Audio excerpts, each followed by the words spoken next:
Mister বিটুৱে বনোৱা জুবিন নগৰত এতিয়া জুবিনৰ আত্মাই কেৰিলি পাৰিছে। হয়, ৰাতি ৰাতি জুবিন গাৰ্গৰ আত্মাই কিৰিলিয়াই, য'ত গৰিমা গাৰ্গে এই জুবিন নগৰ আচলতে উন্মোচন কৰিছিল, মুকলি কৰিছিল। আৰু এতিয়া এই জুবিন নগৰত ৰাতি স্থানীয় ব্যক্তিয়ে গম পায় যে ৰাতি জুবিনৰ আত্মাই ইয়াত বিচৰণ কৰে। আৰু ৰাতি এই জুবিন নগৰত এতিয়া শুনিবলৈ পোৱা যায় আত্মাৰ কেৰিলি। কেনেকৈ শুনিবলৈ পোৱা যায়, কিয় শুনিবলৈ পোৱা যায়, এই গোটেইখিনি কথা আপুনি এই ভিডিঅ'টোত পাব। কিন্তু তাৰ কাৰণে আপুনি কিছু কথা গম পাই ল'ব লাগিব। এই ঠাইখনৰ নাম কিয় জুবিন নগৰ দিয়া হ'ল, এই ঠাইখনক কিয় নিৰ্বাচন কৰিলে মিষ্টাৰ বিটুৱে কিয় এই ঠাইত ইমান কেইটা ঘৰ বনাই গৰিমা গাৰ্গক মাতি আনি কিয় জুবিন নগৰ নাম দিলে, এই সকলোখিনি প্ৰশ্ন আজি আপোনালোকে গম পাব এইটো ভিডিঅ'ত। আপোনালোকে ভিডিঅ'টো প্ৰথমৰ পৰা শেষলৈকে চাওক, কাৰণ চাওক, জুবিন গাৰ্গক অসমৰ ৰাইজে বহুতেই ভাল পায় আৰু সেইবাবে এতিয়া জুবিন নগৰ নাম দিলে মিষ্টাৰ বিটুৱে। কাৰণ সিয়াৰ আমতো শিল্পীজনক কোনেও পাহৰিবই পৰা নাই। গতিকে জুবিন নগৰ নাম দিলে বানে ধুৱাই নিয়া এই আমগুৰিৰ ঠাইডোখৰ। এতিয়া আপোনালোকে গম পাব লাগিব যে নাগালেণ্ডৰ যি মহাপ্ৰলয়ংকৰী বান আহিছিল, সেই বানত চৰাইদেউ, শিৱসাগৰ আৰু যোৰহাট শেষ হৈ গ'ল। আৰু শেষ হৈ যোৱাৰ পিছত বহু এনেকুৱা ঠাই আছে যিবোৰ ঠাইত আচলতে ঘৰ দুৱাৰ, গৰু গাই সকলো বানে উটুৱাই লৈ গ'ল। আৰু তেনে এখন ঠাই হৈছে আমগুৰিৰ এই গাঁওখন, যিখন গাঁৱত মিষ্টাৰ বিটুৱে ঘৰ বনাই দিলে।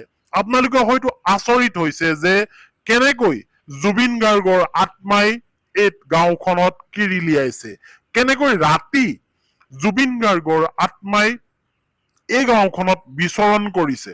আপোনালোকে জানিলে আচৰিত হব, আপোনালোকে চাব লাগিব এই ভিডিঅ'টো।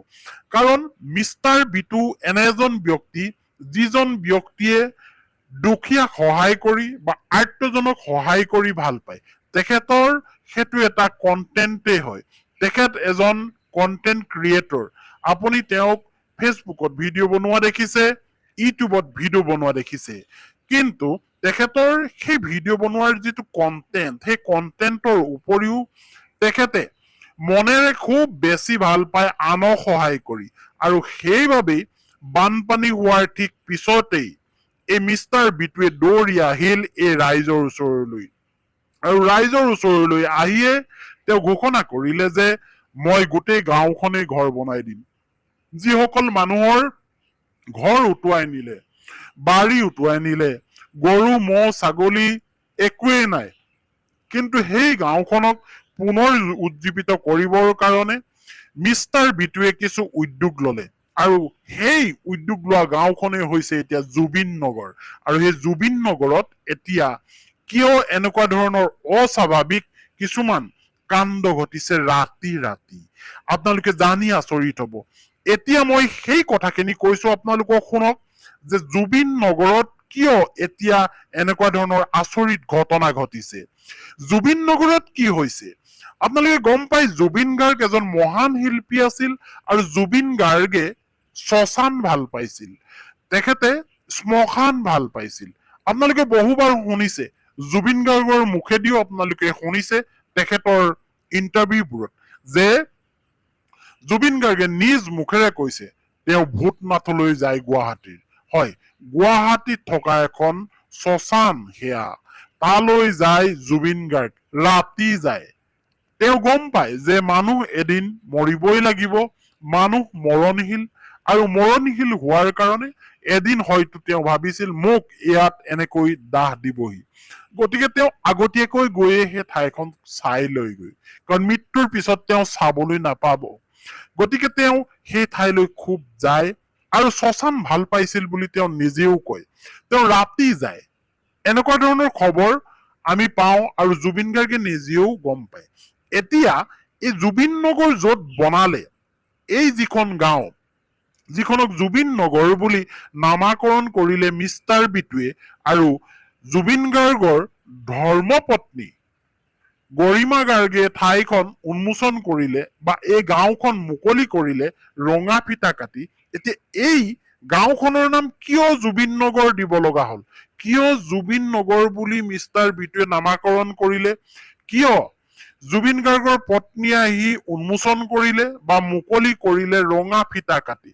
হয়, আপোনালোকে জানি আচৰিত হব যে জুবিন গাৰ্গে শ্মশান ভাল পাইছিল, শ্মশান ভাল পাইছিল, আৰু এই যিখন জুবিন নগৰ এতিয়া ঠাইৰ নাম দিলে, এই গাঁওখনৰ কাষতেই এখন শ্মশান আছে, এখন শান্তি বন আছে, যত শান্তি বিচাৰি পোৱা যায়, যত মানুহে অন্তিম যাত্ৰা কৰে শান্তি বিচাৰি। তাত কোনো কোলাহল নাথাকে, সেইখন হৈছে শ্মশান আৰু শান্তি বন। গতিকে এই গাঁওখনৰ কাষত এখন শ্মশান, হয় মৰিশালি, যাক অসমীয়াত কোৱা হয়, এখন থকাৰ কাৰণে এই গাঁওখনৰ নাম দিয়া হল জুবিন নগৰ। কাৰণ জুবিন গাৰ্গে শ্মশান ভাল পাইছিল, মই আপোনালোকক আগতে কৈ আহিছো, আৰু এই গাঁওখনৰ ইটো মূৰত এখন শ্মশান আছে যত মানুহৰ অন্তিম যাত্ৰা কৰা হয়, আৰু জুবিন গাৰ্গেও শ্মশান ভাল পাইছিল। গতিকে এই গাঁওখনৰ নাম জুবিন নগৰ দিয়া হল, আৰু সেই শ্মশান ভাল পোৱাৰ কাৰণে এই গাঁওখনৰ নাম জুবিন নগৰ দিয়া হল। এতিয়া আপোনালোকে জানক যে জুবিন গাৰ্গে কেনেকৈ ইয়াত আবিৰ্ভাৱ হৈছে ৰাতি ৰাতি। কাৰণ জুবিন গাৰ্গে শ্মশান ভাল পাইছিল আৰু দুখীয়াৰ লগত আছিল। প্ৰতিটো খোজত প্ৰতিটো দুখীয়া মানুহক, প্ৰতিজন দুখীয়া মানুহক হাত পাতিলে তেওঁ পইচা নগনাকৈ মুঠি মাৰি দিছিল। সেয়া লাগিলে কাৰোবাৰ ভৰি এটা বেয়া হওক ট্ৰিটমেণ্টৰ কাৰণে, সেয়া লাগিলে কোনোবা দুখীয়া মানুহক তেখেতৰ খাবলৈ এসাঁজ নাই তেওঁক দিয়ে, হয়তো কোনোবাই পঢ়িবৰ কাৰণে তেখেতৰ ওচৰলৈ পইচা বিচাৰি যায় তেওঁক দিয়ে, হয়তো কোনোবাই খেলিবৰ কাৰণে উপযুক্ত পইচা নাথাকে, খেলিবৰ কাৰণে অসুবিধা হলে তেওঁকো পইচা দিয়ে। গতিকে দুখীয়াক সহায় কৰা সেইজন ব্যক্তি হৈছে জুবিন গাৰ্গ। আৰু এই গাঁওখন যেতিয়া মুকলি কৰিছিল, এই মুকলি কৰোতে গৰিমা গাৰ্গে কৈছিল মিষ্টাৰ বিটুক যে তোমালোকে বহু ভাল কাম কৰিছা, আৰু আগলৈও এনেকুৱা কাম কৰিবৰ কাৰণে ভগৱানে তোমালোকক সহায় কৰক, শক্তি দিয়ক। তেতিয়া মিষ্টাৰ বিটুৱে কান্দি কান্দি কৈছিল, এই কাম মই কৰা নাই, এই কাম আমি কৰা নাই, এই কাম কৰোৱাইছে জুবিন গাৰ্গে। হয়, দাদা জুবিন গাৰ্গে আমাক এইখিনি কাম কৰোৱাইছে, অৰ্থাৎ জুবিন গাৰ্গৰ আত্মাই এইখিনি আমাক কৰোৱাইছে, এনেকৈ বিটুৱে কান্দি কান্দি কৈছিল। অৰ্থাৎ এই গাঁওখনৰ যিখিনি ঘৰ বনাইছে জুবিন গাৰ্গৰ আত্মাই এই কামটো কৰোৱাইছে মিষ্টাৰ বিটুক, তেনেকৈ অনুভৱ কৰে মিষ্টাৰ বিটুৱে। গতিকেহে কবলৈ বিচাৰিছে যে এই কাম মই কৰা নাই বা আমি কৰা নাই, জুবিন গাৰ্গৰ আত্মাই এইখিনি কৰোৱাই আছে আমাক, মনলৈ এই চিন্তাখিনি তেওঁৰ আত্মাই অনুৱাই আছে। এনেকৈ জুবিন গাৰ্গক সুঁৱৰিছে মিষ্টাৰ বিটুৱে। আমিও আশা কৰিম মিষ্টাৰ বিটুৱে আৰু আগলৈ এনেকুৱা ধৰণৰ ভাল ভাল কাম কৰি যাওক, তেওঁ গৌৰৱোজ্জ্বল হওক, অসমৰ কাৰণে নাম আনক, দুখীয়াক সহায় কৰক, দৰিদ্ৰক সহায় কৰক, এয়াই কামনা কৰিছো আমি।